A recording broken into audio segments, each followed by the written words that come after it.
The Llano Networks presenta.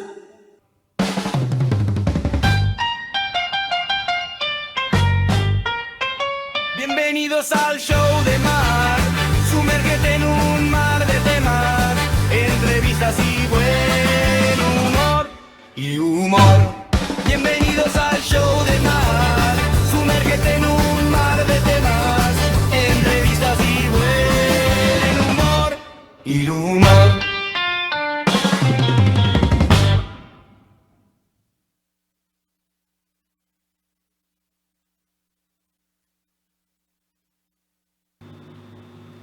Hello everybody, les hablo en inglés porque hace un momento estábamos platicando en inglés con el personaje que se encuentra conmigo en este programa. Bienvenidos a un mar de temas y vamos a platicar en esta ocasión con el doctor, ahora diputado, Toño Chaurán.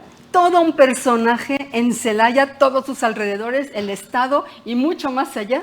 Vamos a platicar acerca de su línea de vida y vamos a conocer su pasado, su presente, sus proyectos futuros y a ver qué tanto nos platica de su vida para conocerlo un poquito más. Bienvenido, muchas gracias por estar aquí. Muchas gracias a ti, Bar, por esta invitación.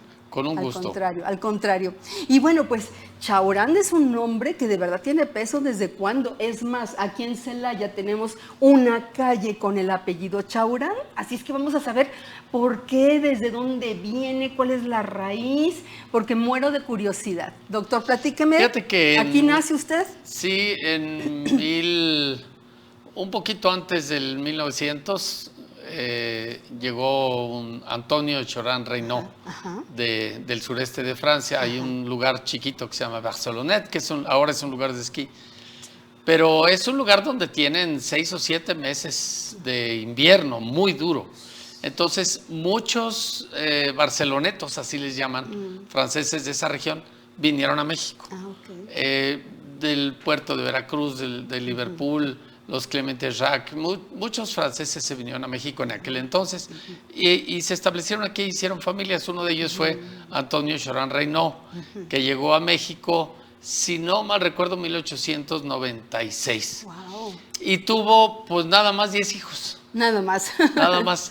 Se casó con Dolores Concha y mi bisabuela Lolita y Antonio Chaurán Reynaud tuvieron 10 hijos. ¿Ella sí era de México? Ella sí era de aquí, de Celaya, de los Concha de aquí de Celaya. Y uno de ellos fue mi abuelo, que también tuvo 10.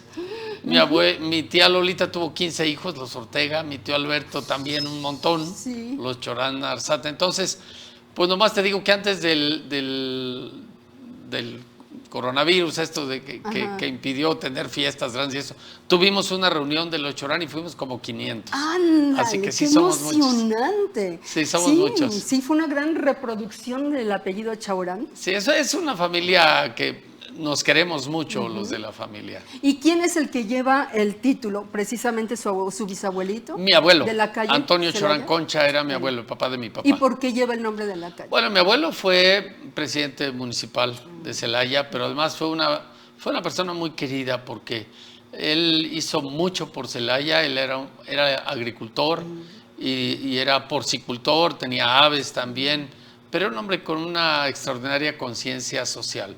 Así que llevó agua y luz a muchas comunidades rurales. Era muy, muy, muy respetado y muy querido mi abuelo. Y esa conciencia social la han heredado la gran mayoría de ustedes en la familia, ¿verdad? Pues te puedo decir que cuando menos lo que yo viví muy de cerca, mis papás, mi mamá Marta Sorzano y mi papá Antonio Chaurán Yepes, tenían una conciencia social extraordinaria porque dedicaron toda su vida al bienestar de su familia, pero de muchas otras familias más. Es por eso que también nace en usted esa inquietud, o de dónde viene el quererse formar como médico. Pues sí, porque ser médico te permite justamente tener contacto con mucha gente y hacer bien a mucha gente. Y de manera especial, pues ser pediatra, porque además de que tienes esta posibilidad, la actividad es trascendente de por sí. Así es. Porque pues el trato con los niños es Claro. fantástico. Le tiene usted ese amor, esa paciencia al futuro del mundo, ¿no? Como dicen. Pues fíjate que es el futuro, pero este es el presente. Es correcto. Porque la vida de los niños y su felicidad es algo que desde ahorita debe de ocuparnos. Justamente Claro. acabo de llegar y llegué un poquitito tarde aquí contigo, porque vengo de Guanajuato. En el Congreso tuvimos una actividad ahorita relacionada justamente con una consulta a los niños. Hay cerca de 20 propuestas jurídicas que tienen que ver con el bienestar de niñas, niños y adolescentes. ¿Cómo cuáles son esas propuestas? Son de muchos sentidos en cuanto al respeto del cuerpo, en cuanto a que no haya abuso de niños, en cuanto a que no haya cirugías estéticas en menores de edad. Son una serie de propuestas muy importantes, muy interesantes. Y bueno, pues es muy importante escuchar a los chiquitos, niñas, niños y adolescentes. Hoy fue primaria, mañana es con los de secundaria, pasado mañana con los de preparatoria. Conozco muchas mamás que son inclusive ellas las que insisten y hasta pagan de más a médicos con poca ética para que se les opere a sus hijas, quitándole las costillas, aumentándoles el pecho, etcétera. Y son precisamente las madres quienes están queriendo formar a Barbies desde antes de que sean mayores de edad. ¿Qué opina ustedes? Fíjate que la pregunta es muy interesante. De hecho, fui yo quien hizo la propuesta legislativa de que no se autorice cambios tan trascendentes en el físico de las personas antes de la mayoría de edad. Claro. O sea, que esté prohibida las cirugías plásticas trascendentes como estas en los menores de edad. Digo, no me estoy refiriendo a la cirugía plástica de un niño con un labio y paladar hendido. Esto es Sino otra la cosa. estética. Esto es otra cosa, exactamente. La cirugía es puramente estética. Ahora, hay una frase que ahorita está muy de moda donde dice, mi cuerpo, mi decisión. Y se las están también grabando en el consciente o subconsciente de las personas, los niños, etcétera. Pero, ¿cómo hacerlos o de qué manera hacer una campaña para ampliar la visión y que esa conciencia no se quede radicado en eso, de que es mi cuerpo y es mi decisión?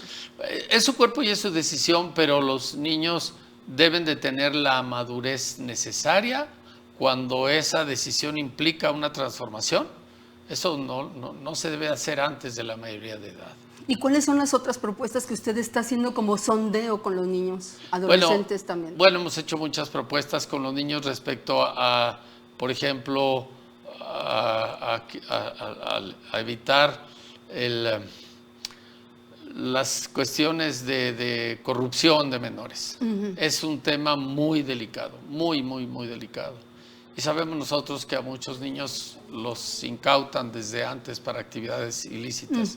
Esto es muy delicado y hemos estado haciendo algunas propuestas en este sentido. Hoy vi un TikTok en donde decía, ¿te gusta la adrenalina y quieres ganar tanto?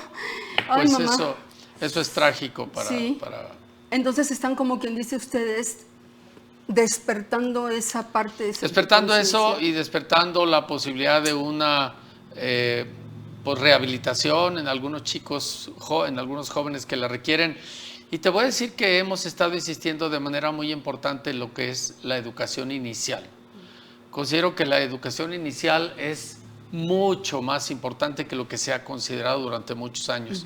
Porque hemos tenido las clásicas guarderías donde cuidan al niño y le dan de comer y lo asean y bueno, pues medio lo cuidan. Pero la infancia va mucho más allá que eso. Hemos llamado la importancia de los primeros 1000 días, porque es ahí donde el desarrollo incide para la formación, exactamente los aspectos formativos de lo que va a ser la persona en el futuro. Aunque algunas cosas incluso se nos olviden, ahí quedan como algo formativo. Mira, hemos puesto como ejemplo, hay un término médico, ambliopía, exanopsia, se llama así el término, no se lo aprende la gente, no nos importa. Pero, por ejemplo, en un niño que nace con una catarata, tiene su cristalino opaco, ese ojo no ve. Si la corrección de esa catarata no se hace antes de los 6 o 7 años, después ese ojo, aunque le quites el cristalino opaco y le pongas uno transparente, el ojo ya está anatómica, histológicamente perfectamente bien, ese ojo ya no ve. ¿Por qué? Porque no se enseñó a ver durante una fase crítica. Pasa lo mismo con los idiomas, por ejemplo. Tú pones a un americano o a un francés a decir la R, nuestra R, va a poder. le cuesta mucho trabajo porque esta vibración de la lengua la aprendimos cuando éramos niños.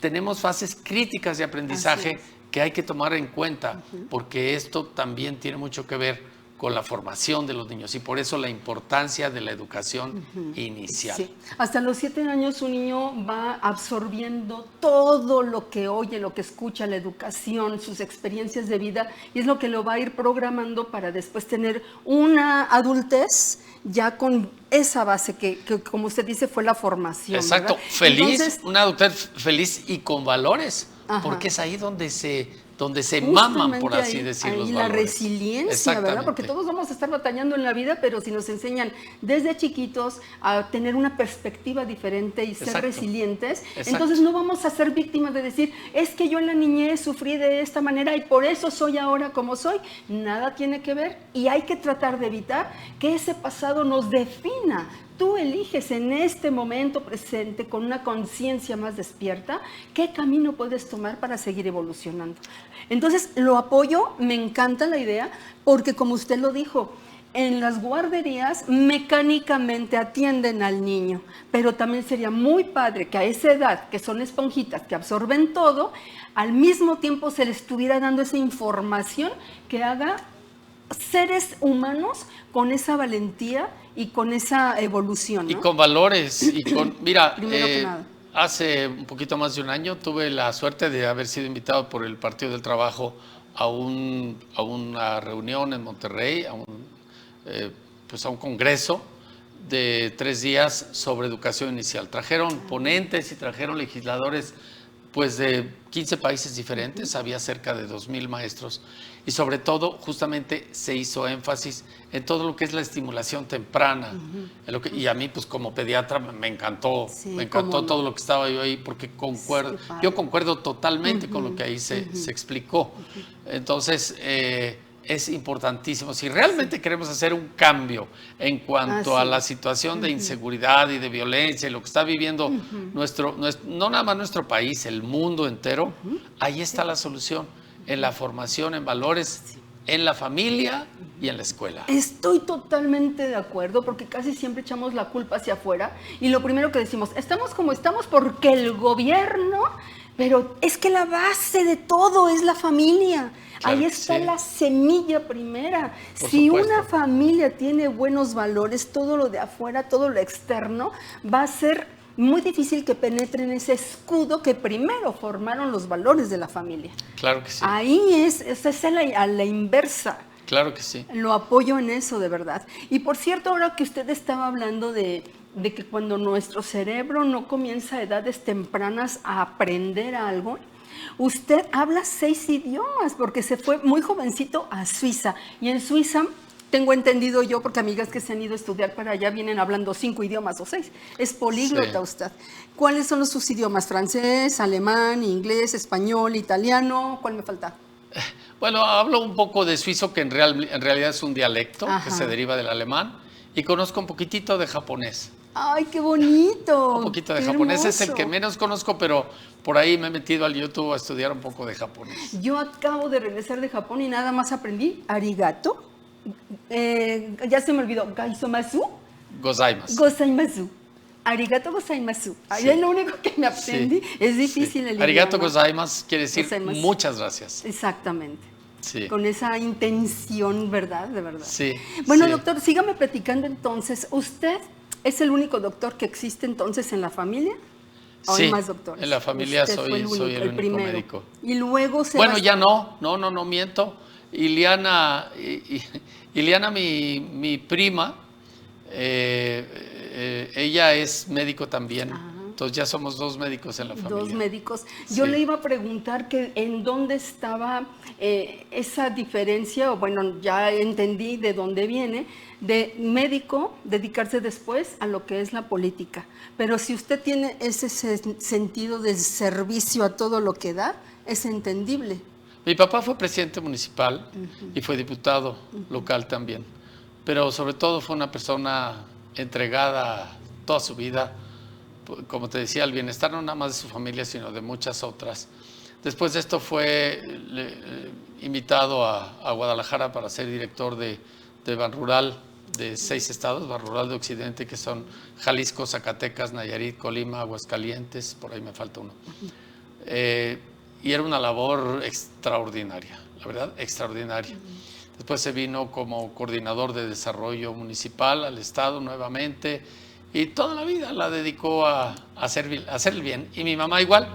Mi mamá incluso en una temporada le dijo a mi papá, oye, pues ya nuestros hijos están grandes, yo quiero hacer algo productivo. Y se fue a Michoacán sin sueldo a organizar a los artesanos para que ellos vendieran directamente sus productos sin el intermediarismo, que muchas veces quien se queda con la ganancia mayor. Entonces se fue a hacer esta labor durante un par de años, mi mamá. Y bueno, pues es algo que viví desde muy chico y que pues, ahí se queda. ¿Usted también tiene muchos hermanos? Somos 8. ¿Y usted qué número ocupa? Soy el más grande. Entonces, por ser quizás el primogénito, estuvo muy apegado con su papá, porque normalmente puede haber chicos que en rebeldía o simplemente porque su contrato de alma es diferente, no apoyan o no les gusta lo que hace su papá. Sí, totalmente de acuerdo. Sí. Mira, yo veía a mi papá cómo llegaba tarde, cansado y feliz. Y nos platicaba desde, pues yo era un niño chiquito cuando mi papá fue presidente municipal, pero llegaba y nos platicaba lo que había hecho, o le platicaba a mi mamá, y pues nosotros por supuesto que escuchamos. Fuimos una familia muy unida, seguimos siendo una familia muy unida. Bendición. Todos, afortunadamente, muchas gracias. Y pues veíamos la entrega de nuestros padres y la felicidad que esto generaba. Pues esto queda, no se olvida. Claro, no, pues si lo traen en el ADN, por supuesto. ¿Cuáles son sus pininos entonces en esta parte ahora de la política? Pues yo llegué aquí como médico pediatra y empecé a ejercer y sigo además ejerciendo. Estuvo muchos años fuera de aquí, ¿verdad? Sí, estuve, bueno, me fui a Guadalajara, ya estudié allá la carrera de medicina, luego regresé a Celaya a hacer el internado en el Sanatorio Guadalupano cuando estaba... pues desarrollé una gran amistad con el doctor Raúl Barrón, que era el director y el dueño del sanatorio. Después regresé a Guadalajara a hacer el servicio social, luego me fui, en aquel entonces se hacía, para hacer la especialidad, después del examen de residencia, un año, se llamaba residencia rotatoria de posgrado, y la hice en el IMSS en San Luis Potosí. Y después de ahí me fui 2 años al Hospital Infantil de Berna, en Suiza. Mi director en Berna, en el Hospital Infantil de Berna, era un hombre extraordinario de la parte italiana de Suiza y estuvo a punto de ser el presidente mundial de pediatría. Por un voto le ganó un filipino, pero era un hombre muy querido, un hombre extraordinario. Y tuve la suerte pues, de estar con él y de llevar una relación muy, muy íntima. Y me decía, quédate en Suiza. Y le dije, no. Le decía, yo vine a estudiar aquí esto para regresar a mi pueblo, a ejercer. Y de ahí me regresé al Hospital Infantil de México, Federico Gómez, me casé y me vine a vivir a Celaya. Doctor, una pregunta, a lo mejor es un poco trivial. Cuando usted llega a Suiza, ¿usted hablaba inglés? Y francés. Y ya hablaba en francés, eso fue lo que le ayudó también. Sí. Porque una carrera tan difícil, con nombres rarísimos, como usted me acaba de mencionar uno, y que no se me queda nunca, y luego en otro idioma, ¿cómo le hace para entender todo sin que haya errores? Sí, es complicado. Mira, en Suiza, por ejemplo, en el Congreso en Suiza, los 3 idiomas son oficiales. El alemán, el alto alemán, le llaman a ellos Hochdeutsch, el alto alemán, el suizo, el francés y el italiano. Los 3 son obligatoriamente oficiales. Y el alemán es el más difícil, ¿no? Sí, es el más complicado. Todos hablan los 3 idiomas. Claro, cada región tiene el suyo de manera cotidiana, pero todo mundo habla, por ejemplo, en Berna, donde yo estuve, es la parte alemana, pero todo mundo entiende el francés. Cuando yo recién llegué, pues sí me hablaba pues, en francés, o en inglés, que también se puede, pero todo mundo habla francés. Y yo aprendí el francés cuando muy chiquito en un pueblito que está aquí muy cerquita que se llama Soria. La familia Maurer tenía una señora, una institutriz francesa que vino para enseñar francés a sus hijos y nos invitaron cuando éramos chiquitos para nosotros aprender francés. Y justamente ahí vuelvo a lo mismo, aprenderlo de muy chiquito te facilita el captarlo Claro. de otra manera. Ay, qué maravilla y qué afortunado. Yo creo que el destino sí lo tenemos ya marcado. Es como ese contrato álmico del que es mi creencia, y por eso se le ha dado esos contactos, como esta señora que le enseña francés desde chiquito, porque ya sabía que en un futuro se tenía que ir para allá y ya lo tenía que llevar dominado. Es padrísimo. Y estando allá, ¿qué tipo de vivencias tuvo? Porque no todas han de haber sido muy bonitas. Yo he tenido la oportunidad de vivir en el extranjero 2 veces, en España 4 años, en Estados Unidos 3, y siempre hay altibajos, hay montañas rusas, hay momentos donde quieres tirar la toalla, te sientes vulnerable, quieres regresar a la casa, a tu nido, a tus raíces. ¿A usted Claro. qué le pasó? Mira, ciertamente tiene dificultades porque extrañas lo que tienes aquí, extrañas a tus amigos, La a tu familia, la comida. Tuve la suerte de tener amigos extraordinarios, muy, muy buenos amigos. El doctor Rossi, que era el director del hospital, desarrollé con él una relación muy afectiva. Él no tenía hijos y me decía hijo. Y la gente me decía, ¿por qué te dice hijo? Pues me decía hijo. Y tuve una muy bonita relación con él y con su esposa. Y realmente te voy a decir que no tuve momentos realmente muy complicados o muy difíciles. Tuve momentos muy padres porque pues la relación con el resto de los compañeros del hospital fue muy, muy favorable.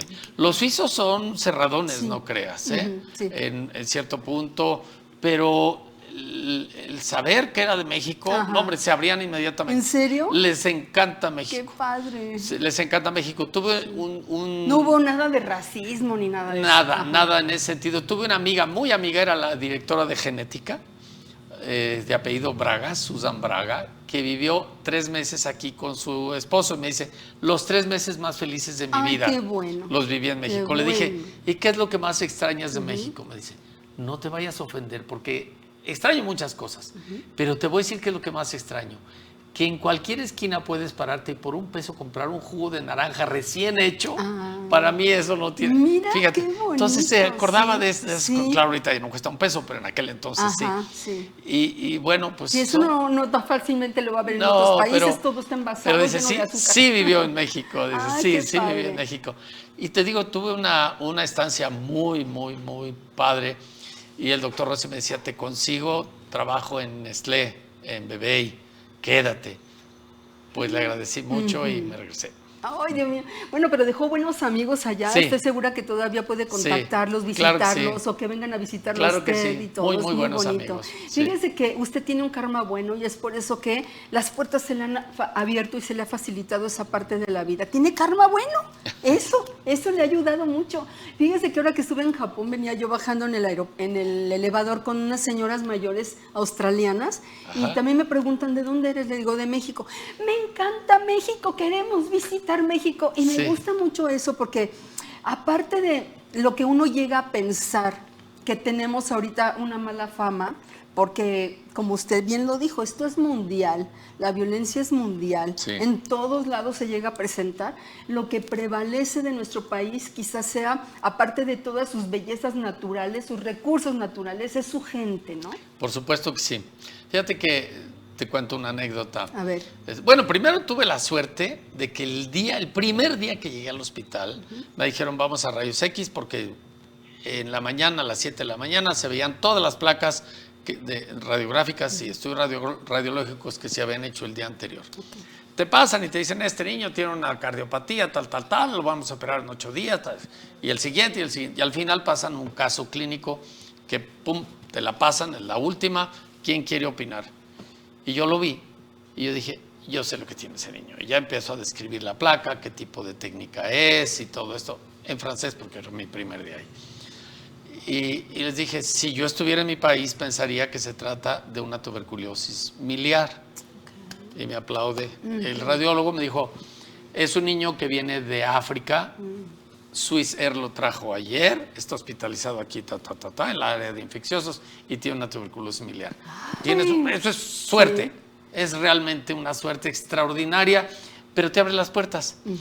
Otra cosa, y entonces No dicen, es suerte, los mexicanos no son... conocimiento. No, dicen, los mexicanos no son tan guajolotes, para empezar.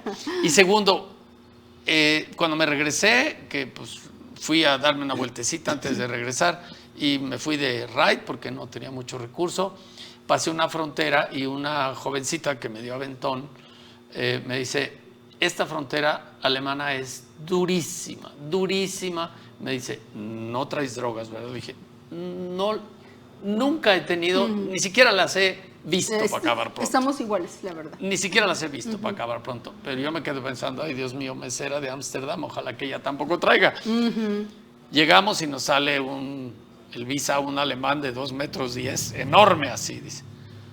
Sus papeles, y le pasamos nuestros papeles y ve arriba el mío, dice, México lindo y querido, adelante. Ay, qué bonito. Y pasamos, me dice, nunca en mi vida me ha pasado esto.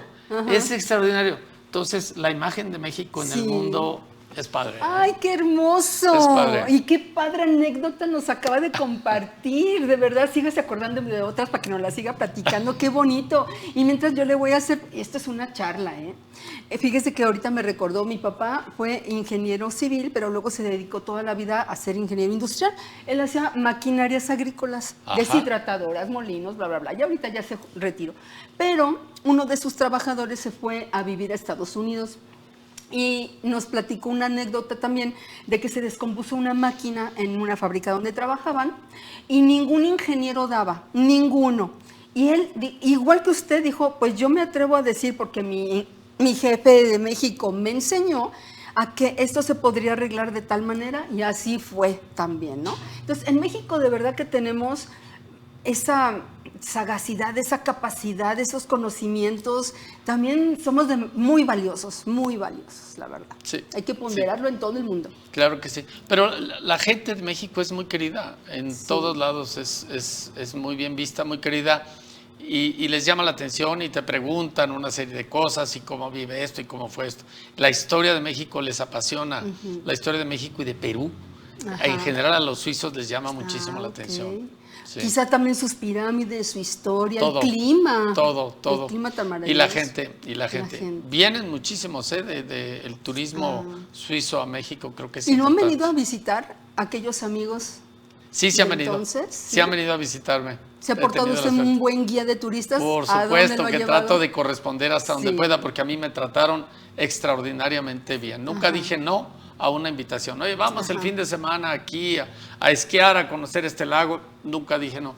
Y la verdad regresé muy contento. Y cuando vienen a visitarnos, y luego me dicen, oye, pero ¿y qué hace?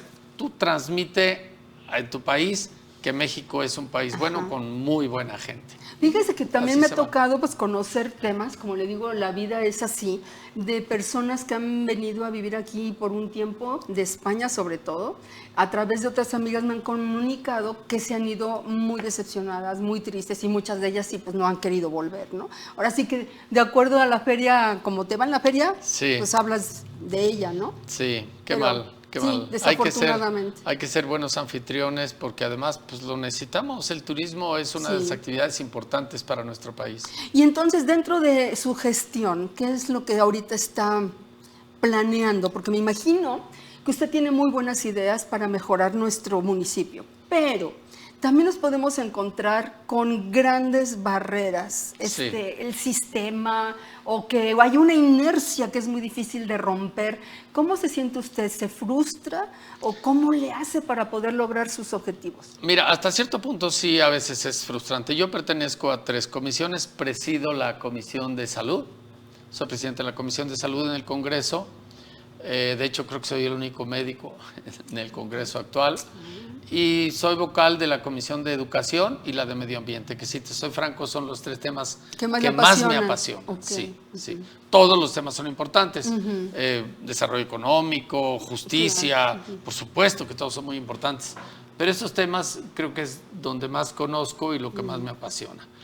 En la Comisión de Salud pues pretendemos hacer todos los cambios que se lleven a cabo que mejoren los servicios de salud, porque lo que falta por hacer es enorme. Mucho. Tanto en la salud que viene a nivel federal como en la local, lo que falta es enorme. Falta ¿Y ese muchísimo desabasto de medicinas que ha habido, doctor? Sí, yo tengo la esperanza de que poco a poco esto se supere. hubo un problema enorme con primero, pues al pretender hacer la compra centralizada para bajar las ganancias de los laboratorios y obtener mejores precios, todo esto ha generado una serie de situaciones complejas. Porque vimos en las noticias de que habían encontrado bolsas enormes de medicamento tirados a la basura, ¿no?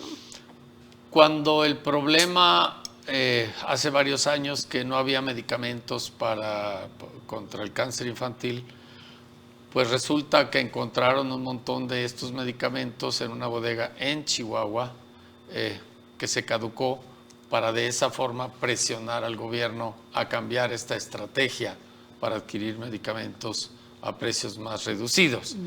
Y yo aplaudo esta estrategia, pero hay que hacer todo lo posible para contar realmente con los medicamentos que se necesitan. Sobre todo hay algunos que no puede uno decir, bueno, pues si no hay, pues me espero tantito, o un medicamento para una gripita, o una cosa así, pues ni modo. Pero hay algunos, los antibióticos, los antineoplásicos, lo que es para el cáncer, eso se tiene que tener de alguna, y desafortunadamente son medicamentos costosos.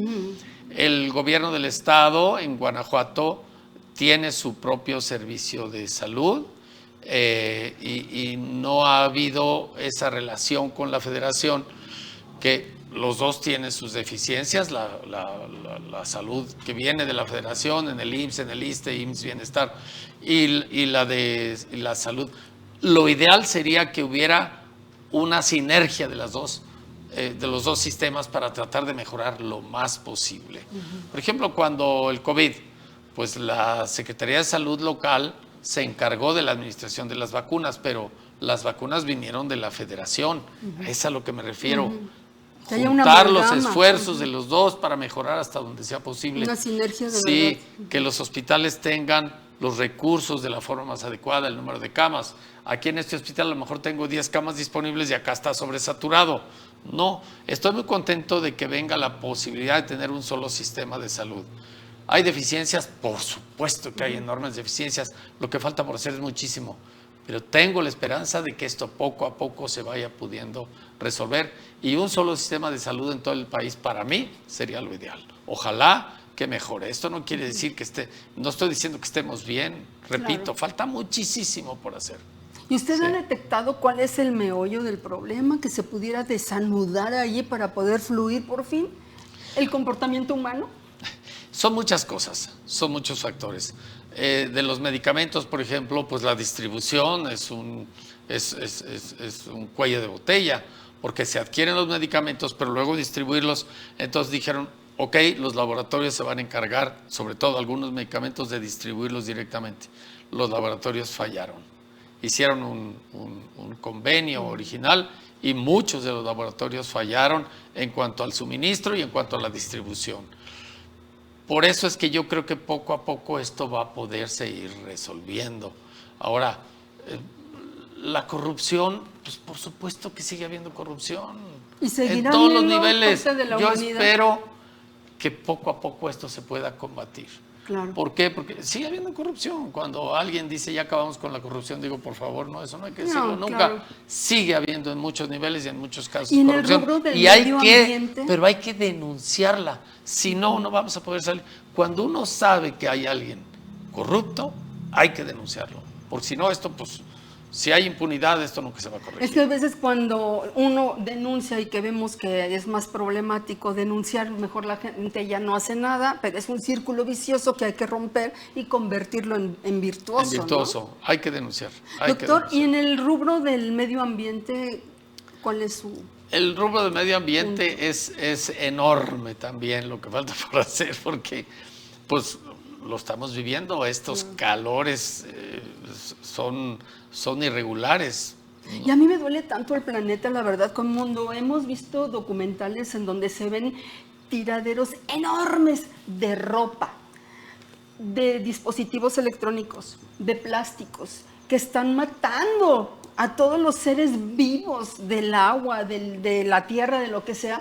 Yo hasta un tenedor de plástico mejor lo lavo y lo reutilizo todas las veces que se pueda, porque me pesa sentir que colaboro a la muerte del planeta, que es nuestro hogar. Claro que sí. Es horrible. Claro que sí. Pero mira, se necesita una campaña muy intensa de separación de residuos sólidos, porque juntamos todo en una bolsa y le llamamos basura, y eso no es así. No. Los residuos sólidos no Claro. todo es basura. Lo que es basura es una proporción muy pequeña. Todo lo que es un Kleenex pues hay cosas que sí se tienen que desechar como basura. Pero incluso hay algunos residuos que son llamados peligrosos, por ejemplo, Claro. de los hospitales Sí. y todo esto. Hay otro tipo de residuos como las baterías, las pilas, todo Sí. esto necesitan manejarse de una forma especial. Doctor, ¿usted qué es doctor? ¿Los guantes que utilizan para nada más una inyección van directo a la basura? ¿Todo ese hule? Eso no se puede no debe de ser basura, reutilizar eso todo? tiene que ser, todo depende. Si este guante tuvo contacto con alguna secreción, eso tiene que Ni ir con a un residuos desinfectante peligrosos. no serviría. Se puede lavar si no los vas a utilizar para algo estéril. Puedes lavar los guantes y volverlos a utilizar para algo estéril. Si vas a hacer, por ejemplo, una curación de una herida, pues ahí no, porque los guantes tienen que estar estériles. Claro. Ahora, ¿puedes lavar y esterilizar guantes? Sí, sí se puede. Por Ay, supuesto sí, porque que es bien sí. incómodo para ellos, nomás la hacen así, pum, a la basura. No, Yo, por supuesto ¡ay, que pobre sí. planeta! Doctor, usted es una persona ética, bueno, que tiene muy buenas ideas y que sí nació con la sangre y el espíritu del servicio a los demás. ¿Cuándo se podría usted, como quien dice, postular para la presidencia de Celaya? Eso no depende nada más de mí. Eso depende de muchas circunstancias. Yo he externado... ¿Le gustaría? Sí, yo he externado que estaría dispuesto a ser el candidato, y si la gente lo decide, a ser presidente municipal, sí me gustaría y sí lo aceptaría. Pero depende de muchas circunstancias. Yo he estado apoyando al actual alcalde en todo lo que puedo, porque sé que todo lo que podamos apoyarle será para beneficio de la ciudad, y lo he estado apoyando y he manifestado que si él va a fugir como alcalde durante 3 años más, lo voy a seguir apoyando en donde esté. Si tengo la posibilidad de seguir en un sitio de decisiones como el que ahorita tengo la suerte, porque así lo decidió la gente que nos ofreció su voto, pues ahí seguiremos. Y si no, pues yo seguiré siendo pediatra como toda mi vida, y ahí también se pueden hacer muchas cosas. Y si las circunstancias no son así y se decide que en un momento dado fuera el candidato, por supuesto que lo aceptaría. Y si la gente aprueba el que estemos al frente de la administración, porque además quien está al frente está simplemente al frente, pero se necesita todo un sistema que ayude, un equipo honesto, capaz y convencido de lo que se pretende ideológicamente, no porque sea un partido, sino porque hay principios que son irrevocables, que no puedes decir yo pertenezco a este partido porque pienso así, y no puedo de repente salirme y decir pues ahora es diferente, ¿no? El compromiso es también ideológico y de principios, ¿sí? El buscar que haya un México menos desigual, para mí, no quiere decir que pretenda que todos estemos fregados, claro que no, al contrario, se pretenda que todos podamos vivir de una manera bien, decente. Y lo primero, salud y educación. Sin eso no es posible salir adelante. Entonces yo estaría dispuesto a participar de esa manera, por supuesto que sí. Entonces, para usted, ¿cuál es esa ideología según el partido? Lo que usted dice es tratar de que no haya tanta desigualdad. Sí. Mire, en mi pensamiento desde hace muchos años yo pienso esto. México es un país, como lo habíamos hablado, muy rico y que tiene una capacidad enorme y tiene muchos recursos naturales. Podría ser tan capaz de producir una riqueza para que todos sus ciudadanos puedan vivir como lo hacen en Estados Unidos. ¿Por qué el decir es que Estados Unidos tiene que aceptar a todos los inmigrantes para que les dé trabajo, si aquí lo podemos lograr? A mí me gustaría que usted me ayude a ver en qué estoy equivocada, porque me ven mal diciendo, es que no deberían de cerrarle las puertas allá, que se vayan. ¿Pero por qué que se vayan? Son mexicanos. Aquí puede haber esa mano de obra no tan barata, sino que vivan parecido a como viven en Estados Unidos, ¿no? Mira, no nada más podemos producir todo lo necesario, lo producimos. Lo que pasa es que está muy injustamente distribuido. O sea, no tengo nada en contra de los empresarios, y lo acabo de decir hace un par de días, 3 días o 4, estuve con el Consejo Coordinador Empresarial y les decía, por supuesto que aprobamos la labor del empresario, pero del empresario que tiene una conciencia social, que da las prestaciones y los pagos justos a sus empleados. Y el empresario tendrá el derecho de tener la ganancia que corresponde de acuerdo a lo que está arriesgando en su capital y a lo que está generando como producción. Pero el que produce no nada más es el empresario, es toda la empresa. El trabajo de su gente es lo que genera la producción, eso hay que tomarlo en cuenta. Y la distribución tiene que ser más justa. Producimos suficiente como para que todo el mundo pueda vivir bien. Lo que pasa es que, nuevamente, el que haya ganancias extraordinariamente grandes y sueldos extraordinariamente chicos es injusto y es corrupción desde mi punto de vista. ¿Por qué? Porque hay que ser solidarios. Sí, el empresario está arriesgando, tiene su empresa y tiene todo el derecho de progresar y de seguir creciendo, e incluso de hacer otras empresas. ¡Qué bueno!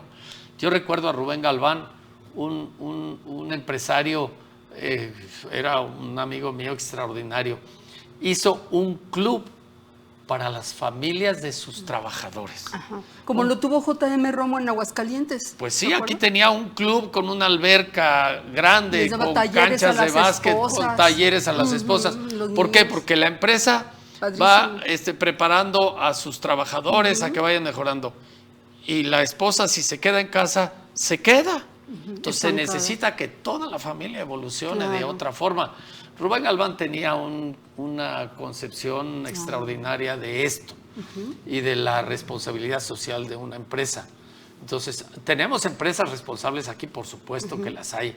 Y hay que exaltarlas y hay que tomarlas como ejemplo y hay que hacer que, ojalá, todos los empresarios. Ahora, también los empresarios estoy convencidos de que participarán cuando vean un gobierno honesto que está manejando los recursos de la mejor forma y de una manera sin corrupción. Sí, porque entonces, eso es brutal. Así como lo estamos viendo de este ejemplo de su amigo o de J.M. Romo, por ejemplo, son empresas que brotan pero se extinguen. Entonces, ¿ahí la ley podría intervenir para que esto sea ya una obligación más pareja? Bueno, la ley pretende, hasta donde sea posible, evitar esas enormes diferencias sociales, culturales, de todas formas. Por un ejemplo de ello y fundamental es el alza en los salarios mínimos. Esta alza en salarios mínimos se llevó a cabo incluso con la participación y la aprobación de los empresarios. Durante muchos años se dijo no podemos aumentar el salario mínimo porque eso va a generar una inflación brutal y no nos la vamos a acabar.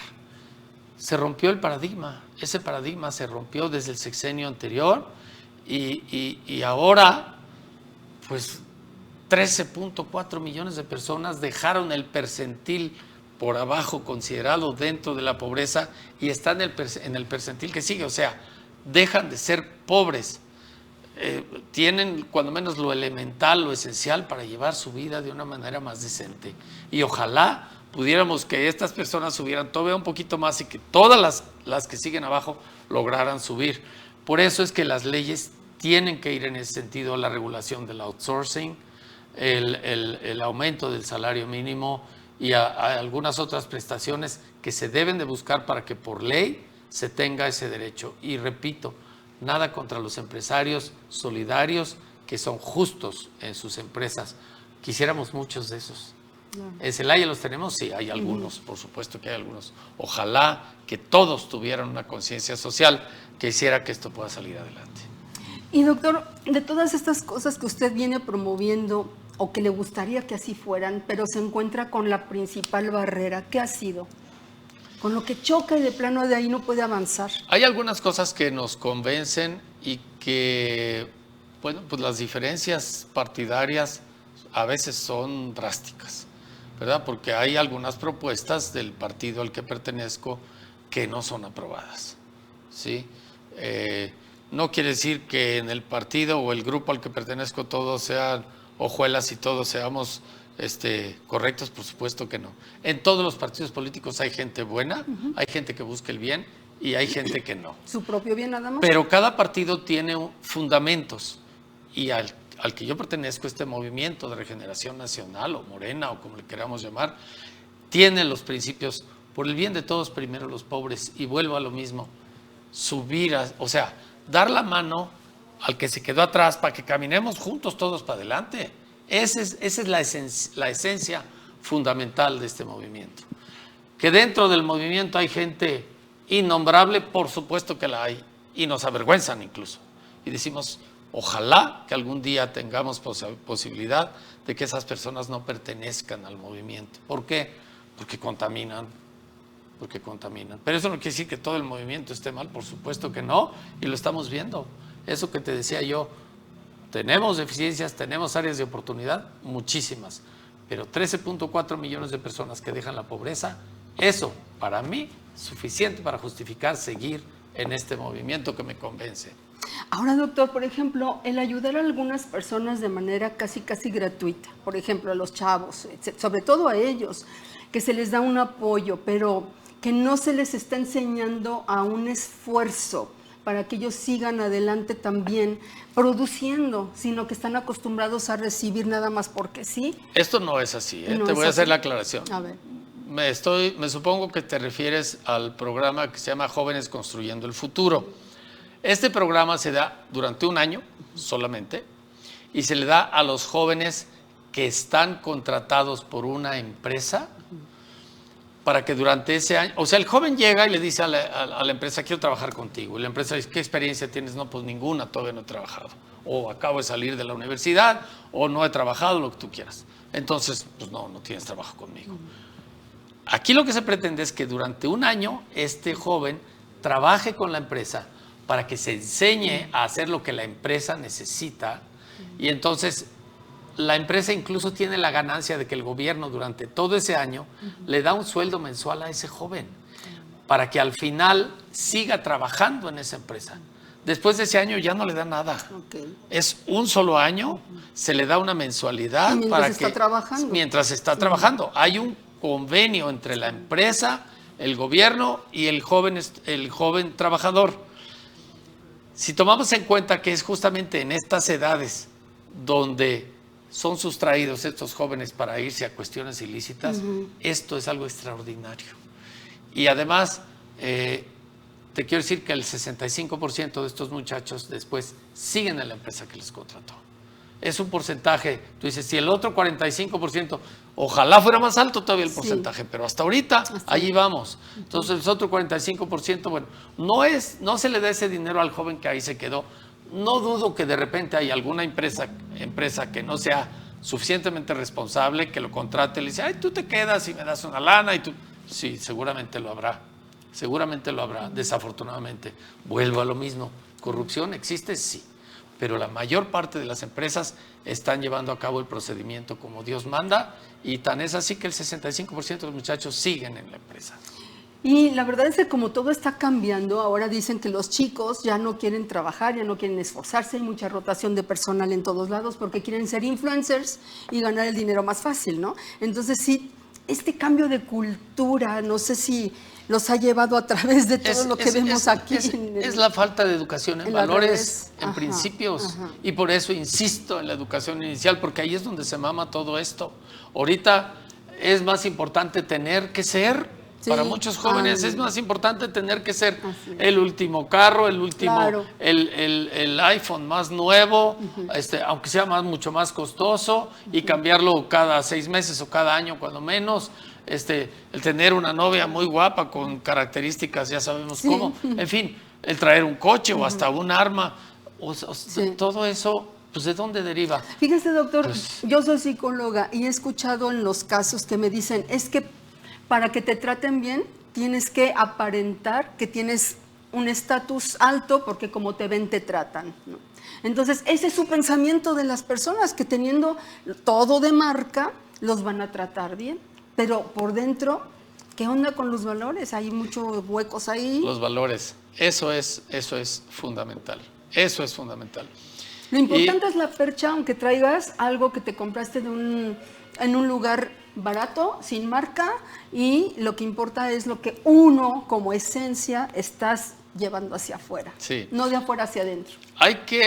Yo considero que hay que presentarse de tal forma que se valore la actividad que estás ejecutando, que estás haciendo. Entonces, pues sí, y si vas a jugar un deporte, pues vas con el el uniforme deportivo que corresponde, no tiene que ser el más costoso, simplemente vas con ropa adecuada. Yo pienso que así debe de ser. Y bueno, pues con los jóvenes es importantísimo el continuar con la formación inicial, pero también en la familia y con el ejemplo de los padres. Porque si los padres pues, tienen esa conducta, pues los chicos así lo ven, ¿no? Y doctor, por ejemplo, usted es una persona que pues se crió pensando que si su papá salía a trabajar y no lo veía durante muchas horas al día, pero cuando llegaba le compartía esa felicidad por los logros obtenidos durante la jornada y usted mamó eso, absorbió eso. Por supuesto. Pero hoy en día que los papás trabajan y todo, los niños están muy solos y ya no tienen esa semilla poderosa que se mantenga para pensar diferente. Como servidor público, como médico, se dedica mucho tiempo a servir al prójimo. Pero ¿cómo entonces puede hacer un equilibrio precisamente con la familia? ¿Cómo le hace? Pues tienes que dar, sobre todo no se trata tanto de mucho tiempo, sino que sea tiempo de calidad.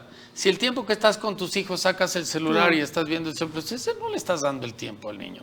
Si a la hora de la comida, que es cuando viene el intercambio, la relación de la familia, qué hiciste, cómo te fue, tienes los celulares enfrente, encima, pues no le estás dando el tiempo. Usted es un hombre muy ocupado y me imagino que el celular es básico por las urgencias, emergencias, etcétera, que tiene que estar viendo, ¿no?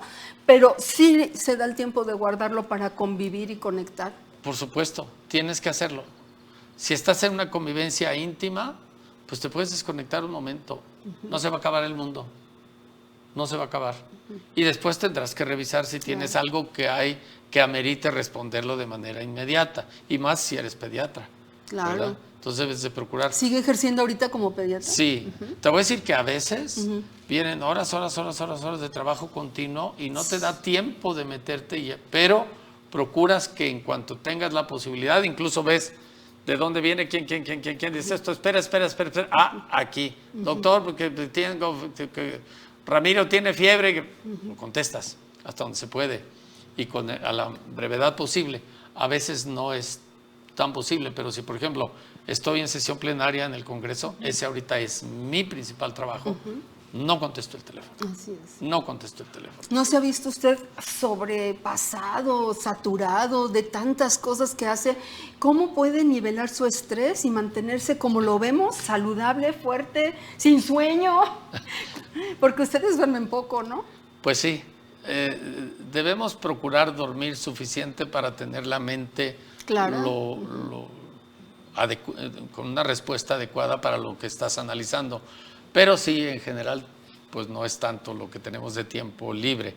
Pero lo que tenemos de tiempo libre hay que utilizarlo porque también es necesario. Y si, por ejemplo, voy a un concierto, le bajo el volumen. Acabo de ir al concierto del conservatorio, que estoy enamorado de nuestro conservatorio de música. Sí. De hecho, formo parte del patronato. Sí. Y acabo de ir al concierto con la quinta de Beethoven y el concierto de Brahms para violín. Fue extraordinario, extraordinario. Imagínate que de nuestro conservatorio los niños del coro se fueron a un concurso mundial de coros, fueron a Viena el año pasado, ganaron el segundo lugar mundial, los niños de nuestro coro del conservatorio. Pues ahora están invitados a ir a Suecia y no nada más eso, después de esto, el gobierno chino que los vio la vez pasada les dijo: ustedes, en cuanto lleguen a China, en tal fecha, ya les dieron su fecha, de aquí en adelante yo me encargo de los gastos. Wow. Pero pues ahorita pues hay que hacer algo para que los niños puedan volar 50, entre los niños y algunos maestros que van con ellos de aquí a China. Entonces es algo fabuloso. Bueno, salió esto a la plática porque admiro realmente la labor del conservatorio. Y porque cuando voy a un concierto, pues sí, bajo el volumen, claro, saliendo del concierto veo si no hay nada urgente que responder. Celaya es un semillerísimo de artistas, pero también de gente tan capaz. Mi admiración hacia usted, mi agradecimiento también, y ojalá que personas como usted pues sigan aquí para poder ayudar a todo el pueblo. Al contrario, Omar, muchas gracias por invitarnos y por platicar. Fue una charla muy, pues muy libre, muy... Aparte de escuchar la buena música, ¿algún otro hobby que tenga? La lectura. la lectura y ¿Se da y su la tiempo música. para leer? Sí, el cachito que queda. Qué emoción, sí. estoy en un círculo de lectoras y también devorando libros, estoy Sí. fascinada. Guillermo Arriaga me dejó impresionada con su libro Salvar el Fuego, que también ganó el premio Alfaguara. No, bueno. Y precisamente él estuvo dando clases en León, Guanajuato. Mira, Otro de Memo Arriaga. mexicano. Es que vives otras vidas. Ya, exactamente. Vives otras vidas Viajas totalmente desde diferentes tu a las casa, tuyas, algunas quizás sí. semejantes, con muchas concuerdas ideológicamente, claro, con muchas al exacto. revés. Y dices, pero lo tengo que entender. Así es, así Sí. es. Acabo de leer el libro El Ejército Ciego, no le entendí nada, rarísimo, loquísimo, también ganó el premio Alfaguara, pero estoy contenta de haberlo leído, aunque a mí no me haya gustado, pero ya Sí. está en mi acervo. Sí, fíjate que yo creo que en nuestro programa educativo debería prácticamente de ser obligatorio que todos los niños, Sí. todos los días Sí. escribieran cuando menos 4 o 5 renglones de lo que ese día vivieron. Como un diario, ¿no? Un diario, exactamente. Pero que pongan ahí lo que hicieron, lo que comieron, lo que les gustó, lo que no sintieron. les gustó, lo que sintieron. La emoción que les generó tal Claro. cosa. Y a lo mejor de ahí Es una sacamos catarsis escritores. maravilloso, justamente, exactamente. Ahorita actualmente estoy leyendo una novela de Cristina Rivera que también estuvo nominada para a lo mejor ir al Nobel. Y ella está relatando la historia de su hermana que en los años 90 todavía no se le llamaba feminicidio. Ella es víctima de un abuso, una violencia doméstica, bla, bla, bla, y está relatando así, con las cartas de sus amigos, lo que hacía su hermana, lo que ella sentía, lo que ella pensaba, porque escribían mucho. Y de ahí Sí. salió este libro que casi va al Nobel. Sí. Muy, muy, muy bueno, que se llama El Invencible Verano de Liliana. Doctor, pues nos han dejado muchísimas cosas buenas, sobre todo esperanza. Eso es Esperanza en fundamental. la gente buena que Eso es todavía quiere fundamental. hacer cosas buenas. por la Eso es gente. fundamental, tener esperanza. Y cuando me dicen, oye, pero tú crees, tengo la esperanza de que sí cambiemos. Tengo la esperanza. Y espero que cuando me vaya yo de este mundo, me vaya con la esperanza de que este mundo será mejor para los que sigan. Y dejar Sí. una huella tan grande, de verdad. Si usted llegara después de nuestro alcalde a ser presidente, no lo sabemos, yo aquí estoy pensando, pero me gustan sus ideas y deja una huella imborrable en todos los ciudadanos celayenses, seguro va a tener otra calle también con el nombre suyo, que es Chaurán Sorzano. Sorzano. ¿Sorzano de dónde viene el apellido? Sorzano es español. Español Sí. también. Sí, en el Congreso siempre me dicen Sorzano y les digo, ¿dónde está el acento? Sorzano. Sorzano, así es. ¿Algún mensaje final que nos quiera dejar en esta plática? Pues sí, efectivamente lo acabas de atinadamente señalar. Tengamos esperanza y participemos. Debemos de ser partícipes de esa esperanza, de ese cambio. Este país necesita muchísimo más que lo que tenemos y la solución, alguna vez fue un lema político, la solución somos todos. Sí, no concuerdo mucho con las actividades que en aquel entonces se hicieron, pero la solución efectivamente es de toda la comunidad. Si participamos todos, estoy cierto de que tendremos un mejor Celaya, más seguro, un mejor Guanajuato y un mejor México y un mejor mundo. ¿Por qué no? Recapitulemos entonces, no dejar todo a que de afuera venga la ayuda, que el gobierno haga y nos ayude. El cambio comienza de verdad en ti y cuando tú cambies, despiertes y tengas una cimentación bien fuerte de valores en tu familia, entonces el cambio se va a ir dando de adentro para afuera. El cambio no es de afuera para adentro. Exacto. Gracias. Recuerdo justamente un libro en el cual se narra a un joven que caminando en la playa estaba regresando estrellas de mar que salieron del mar hacia la playa y las regresaba. Y alguien le dice, ¿qué estás haciendo? Salvando a estas estrellas. Dice, pero si son miles, no importa. Las que yo regrese se salvarán. Sí. Esa debe ser nuestra conciencia. Lo que nosotros podemos hacer en nuestro medio será bueno. Nunca hay que subestimarlo. Me recordó usted lo del pajarito también, que con su piquito llevaba una gotita de agua para tratar de apagar un incendio, ¿verdad? Es la gotita de agua de cada uno de nosotros. Exactamente, para colaborar. exactamente. Todos Muchas podemos gracias. hacer algo, debemos hacer algo. Debemos, es nuestro deber, a eso venimos Debemos a la hacer tierra, algo. evolucionar como almas. Muchísimas gracias por esta plática y hace rato usted lo dijo, yo nunca le digo no a una invitación. Me invitaban a esquiar, iba, me invitaban a tal, iba. Y aquí está la prueba. Lo invito a esta charla y aquí está. Muchas gracias, Muchísimas Mar. por Al su contrario. compromiso y su disciplina y su Muchas bondad. gracias por tu invitación y tu Gracias. charla. Hasta la Gracias. próxima.